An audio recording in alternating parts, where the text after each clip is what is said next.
ഞെട്ടിക്കുന്ന വാർത്തയാണ് ആശാനെ. എല്ലാവരും ഞെട്ടാൻ തയ്യാറായിക്കോ. നമുക്ക് നോക്കാം പൈസ ഓടിക്കുന്ന കാര്യത്തിൽ ടോപ്പ് 5 വരുന്ന ഇന്ത്യൻ ഫെസ്റ്റിവൽസ് ഏതൊക്കെയാണെന്ന്. ഇന്ത്യക്കാർക്ക് ആഘോഷങ്ങളൊക്കെ ഒരു വികാരമാണല്ലേ.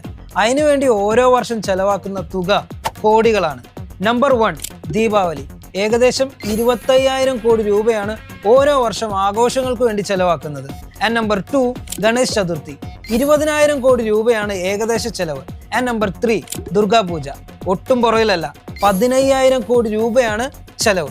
And number 4 Navaratri. 12,000 കോടി രൂപയുടെ ചെലവാണുള്ളത്. And number 5 holy. ഏകദേശം 10,000 കോടി രൂപയാണ് നമ്മൾ ചെലവാക്കുന്നത്. ഇനി ഇതിലൊന്നും മലയാളികൾക്ക് വലിയ കോൺട്രിബ്യൂഷൻ ഇല്ല എന്ന് കരുതുന്നുണ്ട്.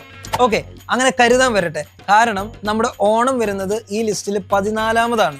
ഏകദേശം 1,500 കോടി രൂപയാണ് നമ്മൾ ചെലവാക്കുന്നത്.